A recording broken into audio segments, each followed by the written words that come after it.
¿Qué tal, amigos? Bienvenidos a una nueva jornada de noticias aquí en Televistazo Estelar este viernes 23 de julio de 2021.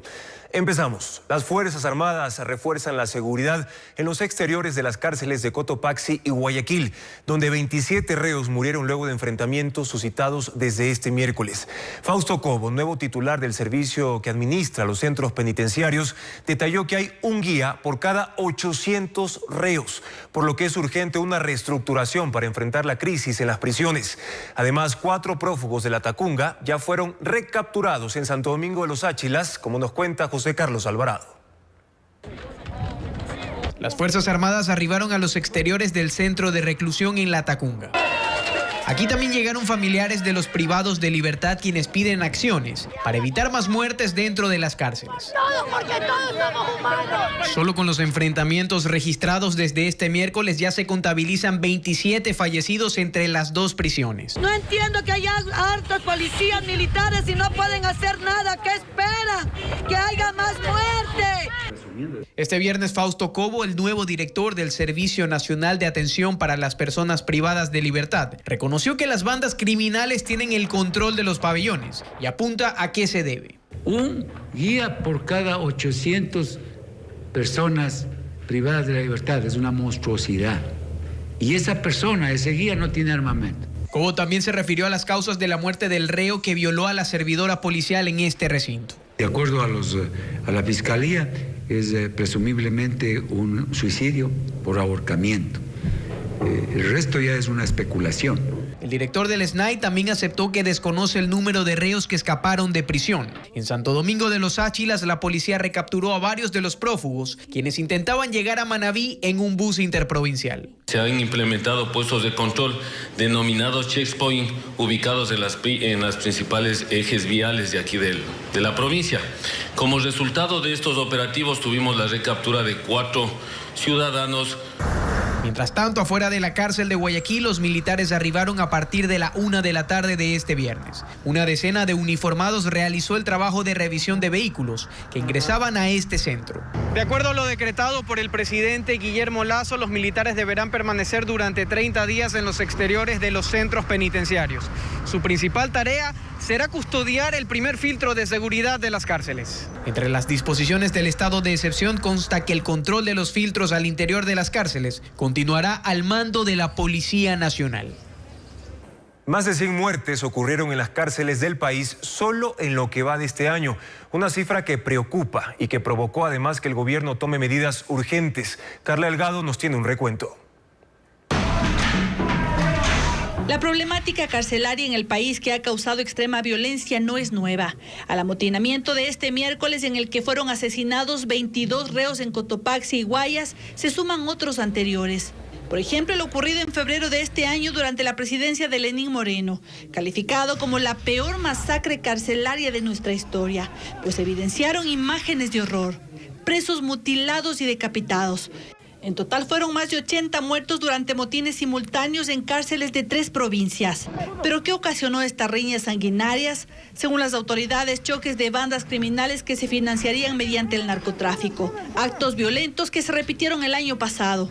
11 internos fueron asesinados en la penitenciaría del Litoral, 2 de ellos incinerados. ¿La razón? También disputas entre bandas delictivas, los choneros y los lagartos. Según nuestros registros de archivo, al menos 13 amotinamientos ocurrieron solo durante el gobierno pasado. Las cifras son espeluznantes. Solo en este año ya hay más de 100 muertes al interior de las cárceles. El experto en seguridad Fernando Carrión cree que detrás de esto hay una evidente falta de políticas estatales al frente de las cárceles. No hay inteligencia, no hay construcción de un sistema penitenciario, no se hace lo que establece la Constitución, que es la rehabilitación y menos la reinserción. Asegura que existe una evolución dramática del crimen organizado a partir de las injerencias de mafias y carteles internacionales. Tenemos una disputa por los territorios, porque por el Ecuador pasa alrededor de 500 toneladas de narcóticos, que es una cifra muy alta porque Colombia produce 1.800, esto sería como el 25%, un poco más incluso, y en el Perú más o menos 500 toneladas, igual de lo que pasa por acá. Pero el Ecuador está entre los 2 países productores de cocaína más grandes del mundo.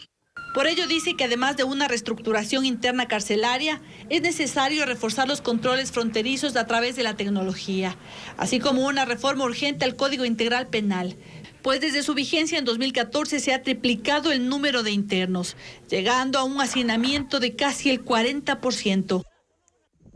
Un día después de los enfrentamientos en dos cárceles del país, la disputa entre las bandas narcocriminales de Los Lagartos y Choneros se traslada al sur de Guayaquil. La policía identificó como miembros de estas organizaciones a 2 sicarios y su víctima, como nos informa Carolina Pilcó. Con una cinta amarilla aislaron este cuadrante en el sur de Guayaquil, ante la mirada aterrada de transeúntes y habitantes de la zona residencial. El sicariato ocurrió a pocos pasos de la unidad judicial de La Valdivia, de donde salió un hombre caminando con la hoja que certificaba que se había presentado en el juzgado por un proceso en su contra. De pronto, 2 hombres lo interceptaron, también a pie, y le dispararon al menos 8 veces.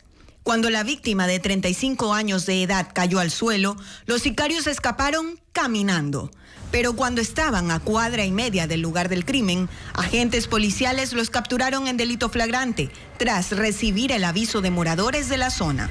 El coronel Patricio Almendaris reveló que los 3 hombres, es decir, la víctima y los sicarios, fueron identificados como miembros de bandas narcocriminales. Hemos identificado que uno de ellos pertenecería a la banda de Los Lagartos y el otro sería, la víctima sería la banda de Los Choneros. Los 3 registran antecedentes penales. Uno tiene por robo, 2 por robo y 1 por su tenencia de sustancias sujetas a fiscalización. ¿La víctima también tenía antecedentes? No tiene registrado antecedentes, solo tiene un antecedente registrado por robo, pero tiene procesos 2 por robo y 1 por tenencia de sustancias sujetas a fiscalización.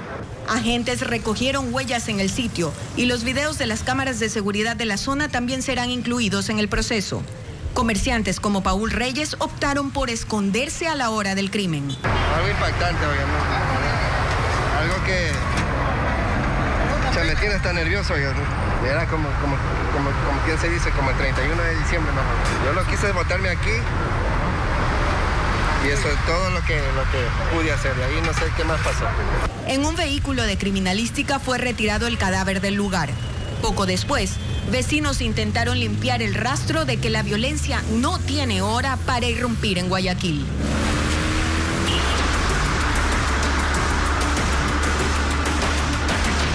Inversiones fallidas del BIES. Hoy en nuestro informe especial les contamos que en Loja y Manta existen 2 proyectos inmobiliarios del BIES que están abandonados desde el año 2016. Son casas, departamentos y locales comerciales con una inversión de $23 millones de los afiliados al Instituto Ecuatoriano de Seguridad Social. Paul Romero, con ayuda de nuestros corresponsales, nos muestra esta situación.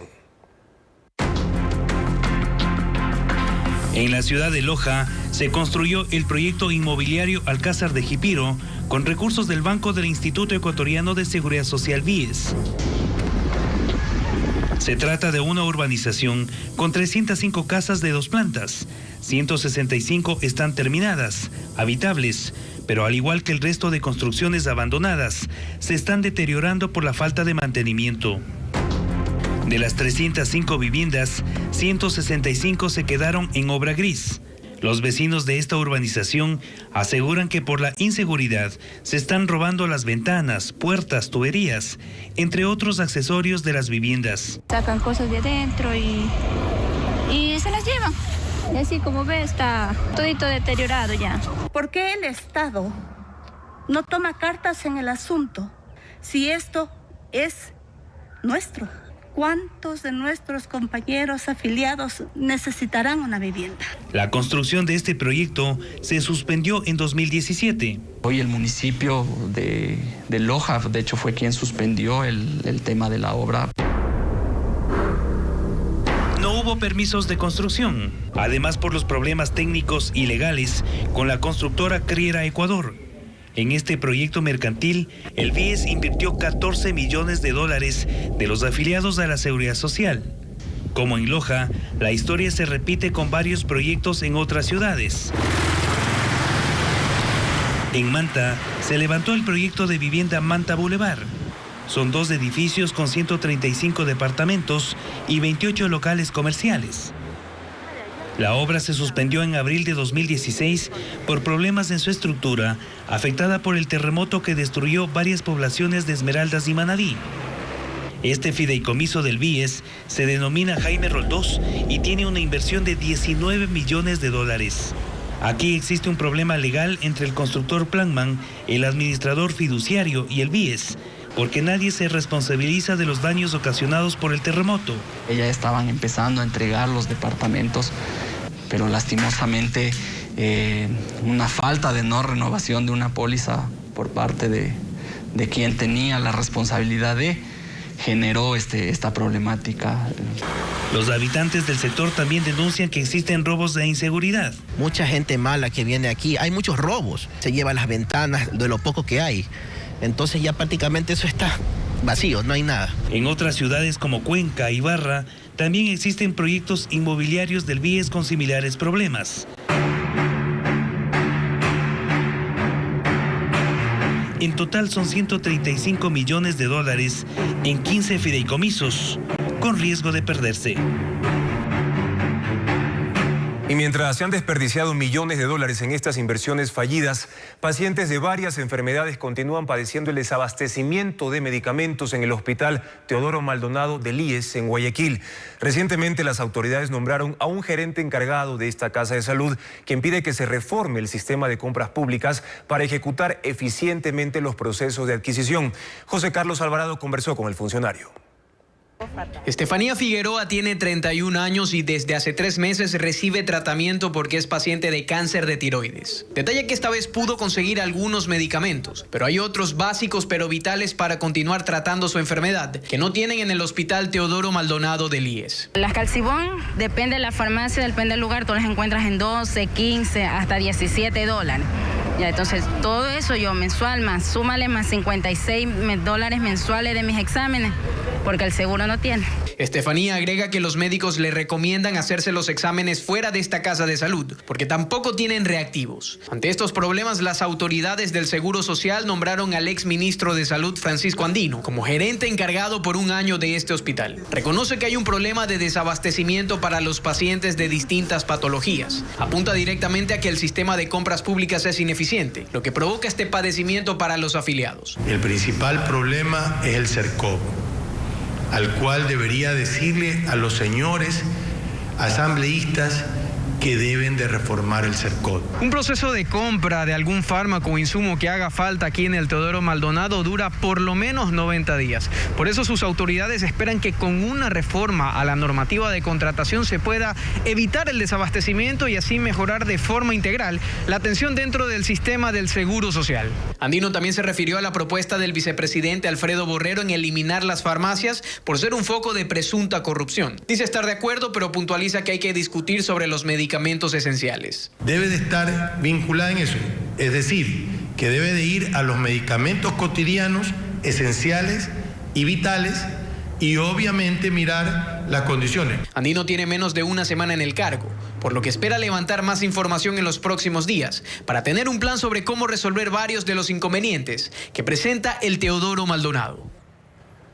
Hoy se desarrolló la audiencia de apelación a la acción de protección que favoreció al exalcalde de Quito, Jorge Yunda, concedida por la jueza suspendida María Belén Domínguez.